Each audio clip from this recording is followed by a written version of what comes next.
If you look at Louisiana from space at night, you will see something strange. The southern third of the state glows. New Orleans, Baton Rouge, Lafayette, a bright crescent of human settlement curving along the Gulf Coast. But then look north. The lights just stop. Nearly 75% of all Louisianans live in the southern portion of the state, packed into a region that accounts for barely a third of the total land. But here is the thing. This is not about Cajun culture versus the rest of Louisiana. It is not about politics. It is not even about the obvious answer you are probably thinking. The reason Louisiana split into two different worlds comes down to something most Americans completely misunderstand: the math of sugar versus cotton, and why one crop created more millionaires per square mile than anywhere else in America. If you want to understand the hidden math behind American settlement patterns, subscribe. It all starts with a single geographic fact. It sounds simple, but it changed everything. The most valuable real estate on the continent. Every river in the middle of America flows toward the same point. The Ohio, the Missouri, the Arkansas, the Red, they all drain into the Mississippi, and the river empties into the Gulf of Mexico through one narrow opening in southern Louisiana. When the French founded New Orleans in 1722, they were not choosing a location, they were claiming a choke point. Whoever controlled the mouth of the Mississippi controlled half a continent's commerce. This was not strategy, it was physics. Water flows downhill. Grain, timber, furs, cotton, and eventually oil all moved downstream, and every single shipment had to pass through one geographic funnel. The port of New Orleans sat at that funnel's throat. This gave southern Louisiana an advantage that northern Louisiana could never match. You can build roads anywhere, you can lay tracks anywhere, but you cannot move a river mouth. The wealth that flowed through New Orleans was locked to that specific spot on Earth, and that spot happened to be in the deep south of the state. So southern Louisiana had a head start from day one. But the real split did not happen until two crops arrived, and one of them created millionaires. By the 1850s, Louisiana was growing two enormously valuable crops, cotton and sugar. Both made money, both relied on enslaved labor, both built fortunes. But the economics worked completely differently, and that difference shaped everything that followed. A typical cotton plantation in the antebellum South was worth around $100,000 and generated roughly 7% annual returns. Respectable, profitable, but cotton could grow anywhere with the right climate and soil. Planters spread across the South, dispersing wealth from Virginia to Texas. Cotton money moved. Sugar was different. A Louisiana sugar plantation averaged $200,000 in value, with 10% annual returns, nearly twice as valuable with better margins. But sugarcane demanded something cotton did not: massive capital concentration and immediate access to processing facilities. You could not just grow cane and ship it anywhere. The crop had to be processed within hours of cutting, which meant every plantation needed expensive machinery nearby. And the finished product was heavy, which meant you needed ports. This locked sugar production to a narrow geographic band between New Orleans and Baton Rouge. The wealth could not disperse. It had to concentrate. By the 1850s, the highest density of millionaires in America did not live in New York or Boston. They lived in southern Louisiana. A woman named Mary Sterling enslaved 465 people to generate an estate worth $590,500, roughly $21 million in today's money. And she was not unusual. The sugar parishes were extraordinary wealth engines. Louisiana produced 1/6 of all American cotton and virtually all American sugar by 1860. That sugar crop hit 450 million pounds annually, worth over $20 million. Cotton wealth scattered across the South, but sugar wealth built ports, infrastructure, and cities in one concentrated region. The money stayed where it was made. Northern Louisiana grew cotton. It made money. But that money flowed down the rivers to the real economic centers in the South. The pattern was already forming.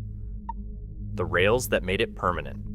When the railroads arrived, They did not create Louisiana's divide. They cemented it forever. Railroad companies made practical economic calculations. They built major hubs where infrastructure already existed, where ports could receive goods, where processing facilities could handle cargo, and where concentrated wealth could finance expansion. Southern Louisiana had all of this. Northern Louisiana had cotton fields and small towns. So the rails came through the north, but they did not stay. Northern Louisiana got depots, small stations where farmers could load cotton onto trains heading south. No major junctions formed. No rail cities emerged. Every line pointed toward the same destination, New Orleans and Baton Rouge. Compare this to what happened in Kansas. Wichita sat at the end of cattle drives from Texas, and the railroads made it a major hub. The town boomed into a city. Banks, hotels, and industries followed. But Northern Louisiana's towns were just collection points. Grain elevators and cotton gins, loading platforms and rail spurs, then watching the money roll south. The wealth generated by Northern Louisiana's farms did not stay in Northern Louisiana. It flowed down the rails to where the infrastructure was, where the processing happened, where the ships waited to carry goods to the world. No single town in the north ever gained the critical mass to become something larger. By 1900, the pattern seemed permanent. Southern Louisiana had the ports, the processing facilities, the railroads, and the concentrated capital. Northern Louisiana had farmland and small towns. But then something happened that should have changed everything, and did not. The war that should have saved the North. During World War II, the federal government poured unprecedented money into Louisiana. Defense contracts, military facilities, and industrial expansion were supposed to be the great equalizer. War spending transformed other American regions, and many assumed it would lift Northern Louisiana. Instead, here is what happened in the South. A New Orleans businessman named Andrew Higgins built more than 14,000 combat boats in his factories along the Mississippi. These were the landing craft that carried troops onto the beaches at Normandy. Eisenhower later said that Higgins was the man who won the war for us. That industry employed thousands and spawned an entire manufacturing ecosystem. Meanwhile, in Baton Rouge, Standard Oil's refinery accomplished something equally remarkable. By June 1945, that single facility had produced 1 billion gallons of aviation fuel, enough to power one in every 15 Allied aircraft. The refinery housed the first catalytic cracking plant ever built, a technology that would define the petrochemical industry for generations. Northern Louisiana received war facilities too. The Minden Shell loading plant sprawled across 16,025 acres in Webster Parish. Shreveport had munitions production. Monroe trained aviation navigators. But here's the twist nobody expected. The Minden plant was placed in Webster Parish specifically because the area was sparsely populated. If the facility exploded, and ammunition plants sometimes did, fewer people would die. The federal government chose Northern Louisiana for its emptiness, not despite it. When the war ended, the divergence became permanent. Southern Louisiana's facilities evolved. Baton Rouge became a refining capital. Lake Charles sprouted chemical plants. New Orleans expanded its port capacity to handle the peacetime boom. The wartime investments compounded into long-term industrial infrastructure. Northern Louisiana's facilities shut down. The Minden plant closed. The training bases deactivated. Temporary military spending left no permanent industrial base behind. The war that should have equalized Louisiana's two halves actually widened the gap between them. The bet that didn't pay off. Northern Louisiana wasn't giving up. If manufacturing and military spending would not build a modern economy, maybe something else would. In 1972, a telecommunications company called Century Telephone moved its headquarters to Monroe. The logic made sense. Access to employees in a mid-sized city, lower costs than major metros, room to grow. For decades, the strategy worked. The company expanded through the 1980s, becoming CenturyLink, and eventually one of the largest telecom providers in America. Monroe had something rare for Northern Louisiana, a corporate anchor a reason for educated workers to stay. But CenturyLink never diversified the regional economy the way other anchor companies transformed their regions. Look at Durham, North Carolina, where tobacco money became biotech research. Look at Austin, Texas, where the state capital became a tech hub. Monroe stayed a one-company town, dependent on a single employer in a single industry. By 2023, CenturyLink, now renamed Lumen Technologies, announced workforce reductions of 7 to 8%. The Monroe metro area had already lost 2,600 jobs in 2020, a 3.3% drop with no projected recovery. The region's largest employer was shrinking, and nothing was replacing it. The bet on telecom had failed. Northern Louisiana was back where it started, watching opportunity concentrate somewhere else. Here is where the story takes its strangest turn. You would think climate change would finally shift the balance between Louisiana's two halves. After all, southern Louisiana is literally sinking into the Gulf. The numbers are staggering. The Mississippi River Delta loses a football field of land every 90 minutes. Sea level rise threatens coastal parishes. Subsidence accelerates every year. Logic says people should flee north to higher, safer ground. They are not going north. After Hurricane Katrina devastated New Orleans, the migration flowed to St. Tammany Parish, directly across Lake Pontchartrain from the city, and connected by a 24-mile bridge and the Interstate 10 corridor. St. Tammany is higher ground, but it is still in southern Louisiana.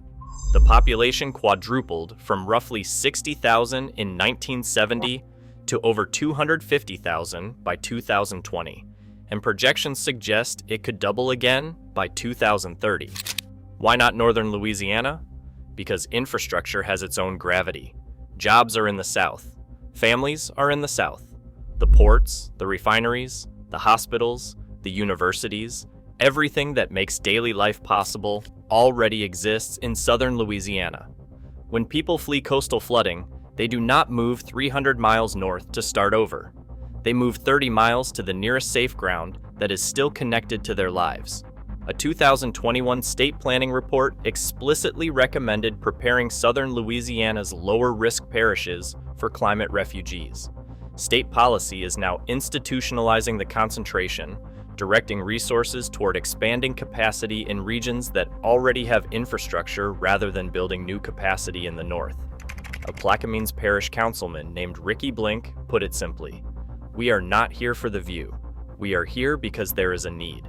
The jobs people do here cannot be done anywhere else." Climate change is not reversing Louisiana's divide. It is accelerating it. The numbers that keep running.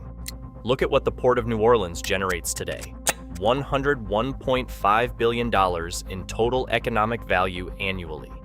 That single port district supports 342,000 jobs nationally and 122,000 jobs in Louisiana alone. The Louisiana-specific economic impact, $31.5 billion, represents 8.3% of the entire state's GDP. One port, one region, dominating the state's economy. Meanwhile, cotton has collapsed. In the 1850s, cotton sold for $2 per pound.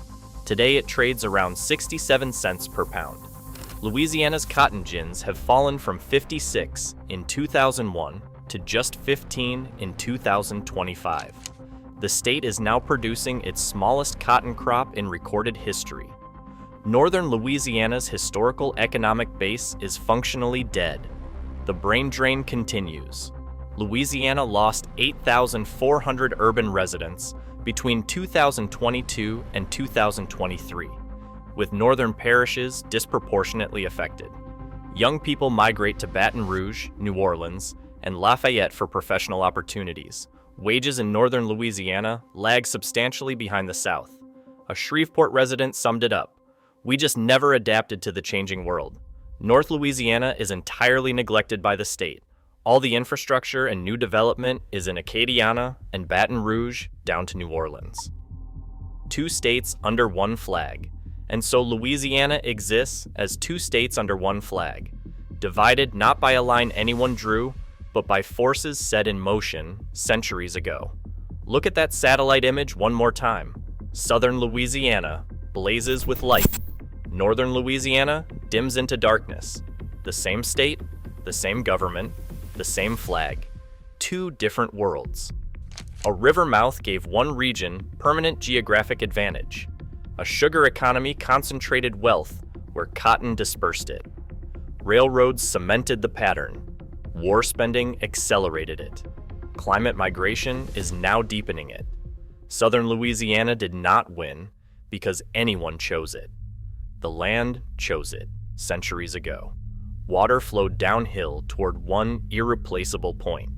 Capital sought returns where infrastructure already existed. Federal dollars followed the assets that were already in place. Every advantage compounded on every previous advantage. The divide was not political. It was not cultural. It was mathematical, and that math is still running.